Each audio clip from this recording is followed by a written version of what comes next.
मराठी अस्मितेसाठी आज मीरा रोडमध्ये आयोजित करण्यात आलेल्या मोर्चातून परिवहन मंत्री प्रताप सरनाईकांना अक्षरशः 5 मिनिटात काढता पाय घ्यावा लागला। संतप्त आंदोलकांनी यावेळी सरनाईक चले जाओ, गो बॅक सरनाईक, 50 खोके एकदम ओके, जय गुजरात अशा घोषणा दिल्या। मराठी माणसाच्या संतापामुळे अखेर प्रताप सरनाईक यांना या मराठी मोर्चातून पोलीस संरक्षणामध्ये बाहेर पडावं लागलं। यावेळेस त्यांनी आपण नेहमी मीरा रोडमध्ये माणसांच्या बाजूने असल्याची प्रतिक्रिया दिली खरी, परंतु त्यांना या ठिकाणी रोषाला सामोरं जावं लागलं। ठाकरे गटाचे नेते राजन विचारे यांनी देखील सरनाईकांवर जोरदार निशाणा साधला।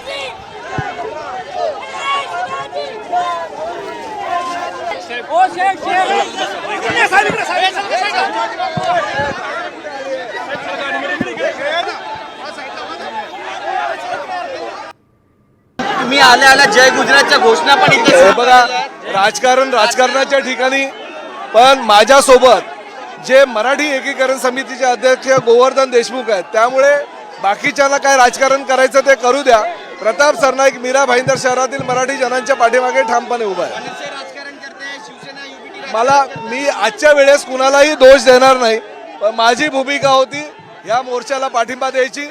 मी ताबडतोब मुख्यमंत्र्यांना सुद्धा सांगितलंय की कुठल्याही परिस्थितीमध्ये ज्या पद्धतीनं डीसीपी प्रकाश गायकवाड यांनी बेकायदेशीरित्या आमच्या मराठी कार्यकर्त्यांना, मराठी एकीकरण समितीच्या लोकांना अटक केलेली आहे, त्याचा निषेध व्यक्त करण्यासाठी मी आलो।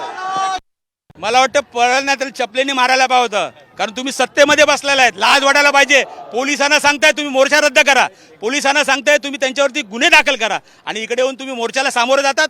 चपलेने मारला पाहिजे, आणि त्यांनी पहिला आहे ना राजीनामा द्यावा। सत्तेत बसलेत ना तिकडे 50 खोके घेऊन, त्यांनी या ठिकाणी यायला पाहिजे।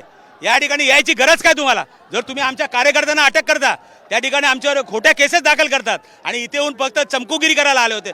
मी या ठिकाणी या सर्व नागरिकांचं मी कौतुक करतो। तर मीरा भाईंदर मधील मनसेच्या मोर्चावर समाजवादी पक्षाचे आमदार अबू आझमींनी जोरदार हल्लाबोल केलाय। मीरा रोडमध्ये हिंदी भाषकांनी काढलेला मोर्चा योग्य होता, मात्र मनसैनिक कायद्याची पायमल्ली करतायत अशी टीका अबू आझमींनी केली आहे।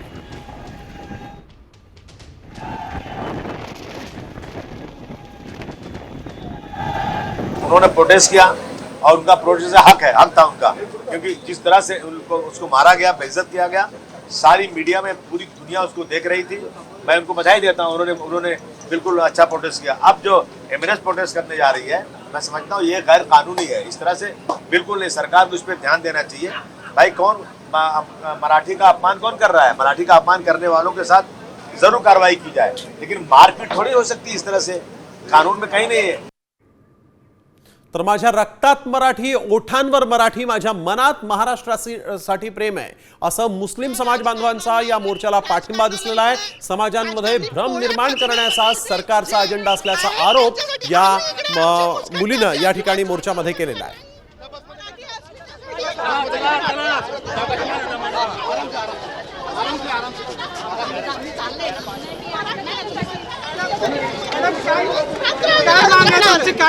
हेच सरकारमधले जे आपल्या राजकारण्यांना की दाढी आणि त्या गोल टोपीवाल्यांकडे जा आणि त्यांना विचारा मराठी येते की नाही, तर त्याला उत्तर मी आज देऊ इच्छिते की मी त्याच दाढी आणि गोल टोपीवाल्या समाजाला बिलॉंग करते, आणि आज तुमच्या समोर मराठीत बोलत आहे। माझ्या रक्तात मराठी आहे, माझ्या ओठांवर मराठी आहे, आणि माझ्या मनात महाराष्ट्रासाठी प्रेम आहे। हाच त्यांचा जो मेन अजेंडा आहे की जाणीवपूर्वक असा समाजात भ्रम निर्माण करायचा।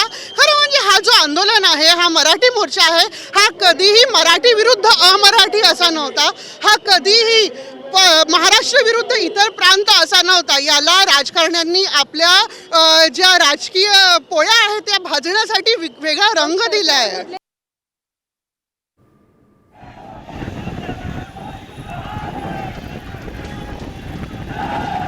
मध्ये राहायला पाहिजे तर मराठी शिकणार पडेल। असं नाही चाललाल की मी बोलणार नाही, काय होत तेल लेने गया, जसा बोलणार तेल लेने गया असंच फटके पडणार कार खाले। मराठी शिकणार पाहिजे, आली पाहिजे। तर मनसेचा मोर्चा हा वैयक्तिक प्रश्न आहे असा हल्लाबोल मंत्री उदय सामंतांनी केला। मराठीचे तारणहार असल्याचं दाखवण्याचा हा प्रयत्न आहे असाही टोला उदय सामंतांनी लगावला।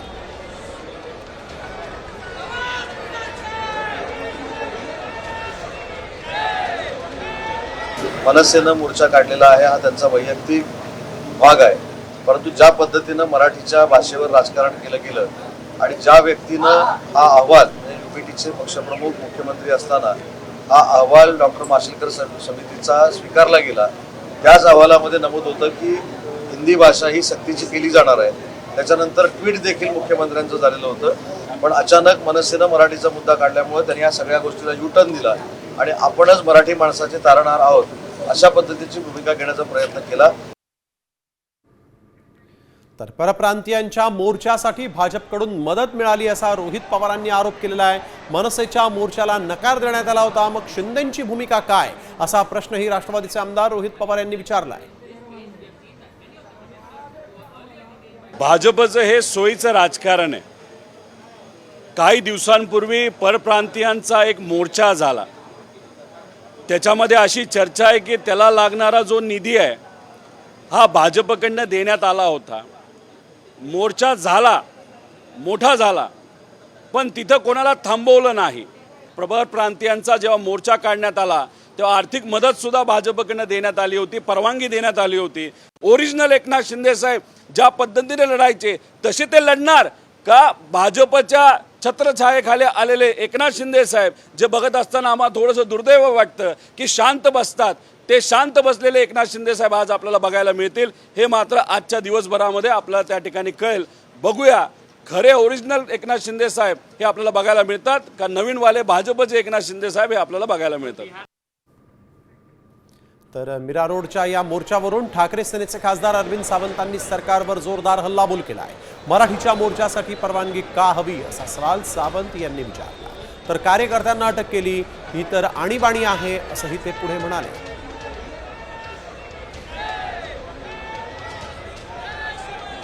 परवानगी कशाला, म्हणजे मुळात कशासाठी मोर्चा आहे? मराठी भाषेच्या संदर्भात आहे ना. मग त्याला विरोध करत सगळे एकवटतात आणि आम्ही जातीपातीत विखुरलेली मराठा, ब्राह्मण, ओबीसी, धनगर, आदिवासी हे तर त्यांना हवंय, हे अजूनही आम्हाला कळत नाही. विचारा ना महाराष्ट्राच्या मुख्यमंत्र्यांना, तुलाही मान्य आहे का? विचार त्या लाचार मिंध्यानं आणि सगळ्यांना विचारा ना. निशिकांत दुबे जे बोलले ते तुम्हाला लागलं की नाही लागलं? त्या लाचार असेच बूट चाटत राहणार तुम्ही केंद्राची. आणि आता पाहूयात मान्सूनची खबर. बात नागपूरमध्ये मुसळधार पाऊस सुरू झालेला आहे. अनेक सखल भागामध्ये पावसाचं पाणी साचलेलं आहे. विदर्भामध्ये रेड अलर्ट होता आणि नागपूरमध्ये आपण बघतोय मुसळधार पावसाला सुरुवात झाली. अनेक सखल भागात यावेळेस पावसाचं पाणी साचलं होतं. विदर्भाला रेड अलर्ट देण्यात आलेला आहे. नागपूरमध्ये हा मुसळधार पाऊस झाल्याचं इथं पाहायला मिळतं.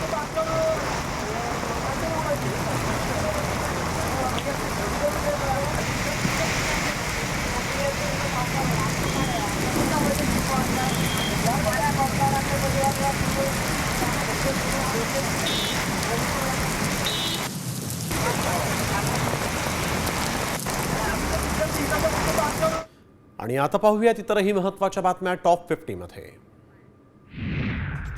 मीरा रोडमध्ये मराठीच्या मुद्द्यावरून मोर्चा काढण्यात आला आणि या मोर्चामध्ये मनसे, ठाकरे सेना तसंच मराठी एकीकरण समितीचे कार्यकर्ते सहभागी झाले होते. दरम्यान काही आंदोलकांची पोलिसांकडून धरपकड करण्यात आल्यामुळे घटनास्थळी जोरदार राडा झाला. मात्र पोलिसांनी मोर्चाला परवानगी दिल्यानंतर मीरा रोड स्टेशनपर्यंत हा मोर्चा निघाला. जय गुजरात, 50 खोके एकदम okay, Pratap Sarnaik go back अशा घोषणा प्रताप सरनाईक यांच्या समोर आंदोलनकर्त्यांनी दिलेल्या आहेत. आंदोलनकर्त्यांच्या या रोषामुळे प्रताप सरनाईकांना 5 मिनिटात काढता पाय घ्यावा लागला. यावेळेस त्यांनी आपण नेहमी मीरा रोडमधील मराठी माणसाच्या बाजूने उभा आहोत अशी प्रतिक्रिया दिली.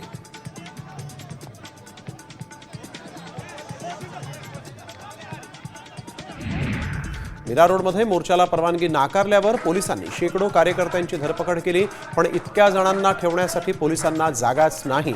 अखेर एका बँक्वेट हॉलमध्ये आंदोलनकर्त्यांना स्थानबद्ध करण्यात आलं.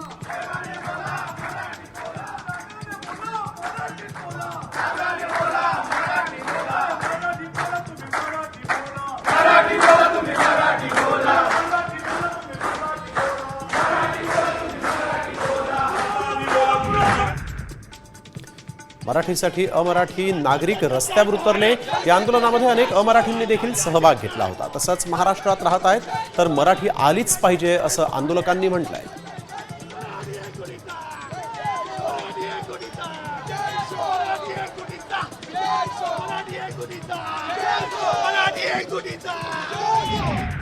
मीरा भाईंदरमधील मोर्चाला मुस्लिम महिलेनं पाठिंबा दिला। माझ्या रक्तात मराठी, ओठांवर मराठी असं त्या महिलेनं म्हटलं। तर माझ्या मनात महाराष्ट्रासाठी प्रेम आहे असं देखील ते पुढे म्हणाले।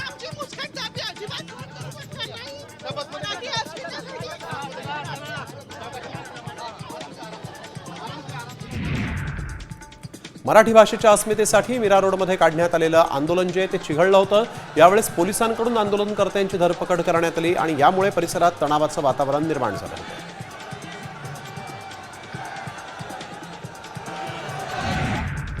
मीरा भाईंदरमधील मराठी भाषिकांच्या मोर्चाला परवानगी नाकारल्याचे पडसाद कोकणातही उमटलेत। मनसेचे नेते प्रकाश महाजन आणि माजी नगराध्यक्ष वैभव खेडेकर यांच्याकडून या घटनेचा निषेध व्यक्त करण्यात आलेला आहे। काळ्या फिती घालून मनसे नेते अविनाश जाधव यांच्या अटकेचा निषेध करण्यात येतो। जब सरकार डरती है, पुलिस को आगे करती है, मराठी माणसांवरती अन्याय करणारा सरकार। विरारमध्ये परप्रांतीयांचा माज पाहायला मिळालेला आहे। मराठी तरुणाला हिंदी बोलण्यासाठी म्हणून दमदाटी त्यानं केली की मी मराठी बोलणार नाही, हिंदीच बोलणार असं परप्रांतीयांनी या ठिकाणी म्हटल्याचं या व्हिडिओमध्ये दिसत आहे।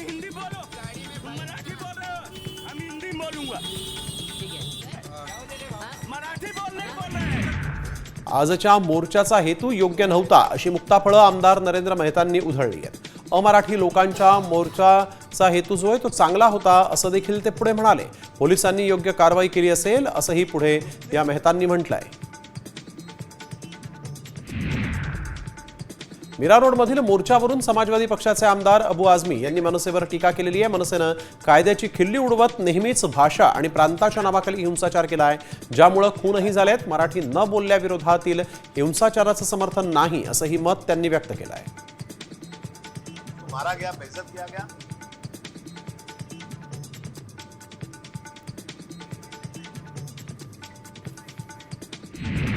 तर एक महत्त्वाची बातमी, जयपूरला जाणारी इंडिगोची विमानसेवा मधमाशांच्या टोळीमुळे अडचणीत आली आहे। इंडिगोची जयपूरकडे जाणारी एक विमानसेवा जी आहे ती उस्मानाबाद विमानतळावरून उड्डाणासाठी सज्ज असताना अनोखी अडचण निर्माण झाली। विमानाच्या सामान विभागाच्या दरवाजावर मधमाशांच्या टोळीनं कब्जा केल्यामुळे या ठिकाणी गोंधळाची परिस्थिती निर्माण झाली। विमानाच्या बाह्यभागावर विशेषतः लगेज दरवाजावर अचानक मधमाशांची झुंड पाहायला मिळाली आणि त्यांनी दरवाजाभोवती फिरणं सुरू केलं आणि काही वेळातच त्या दरवाजावर स्थिर होऊन बसल्या आणि या प्रकारामुळे विमानाच्या उड्डाणास अडथळा निर्माण झाला।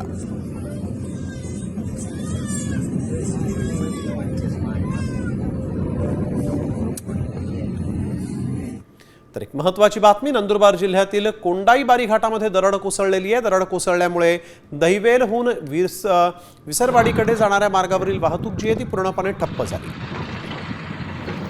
एका बाजूनं यावेळेस वाहतूक सुरू होती। मोठ्या प्रमाणात दगड आणि माती रस्त्यावर आल्यामुळे वाहनं अडकली होती।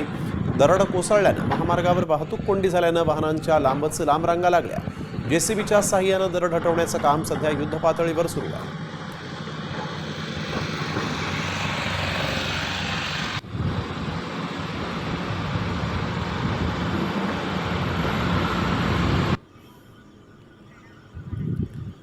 तुमच्याकडे गाडी असेल तर ही बातमी महत्त्वाची आहे, कारण आता पेट्रोल 45 रुपये लिटर होणार असल्याचा दावा करण्यात आला।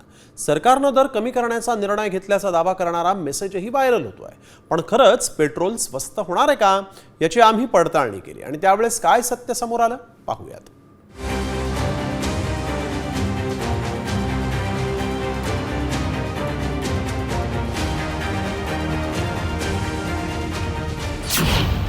पेट्रोल 45 रुपये लिटर होणार।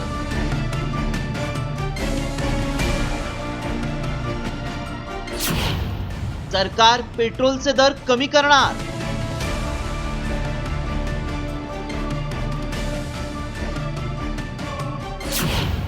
व्हायरल मेसेज मागचं सत्य काय?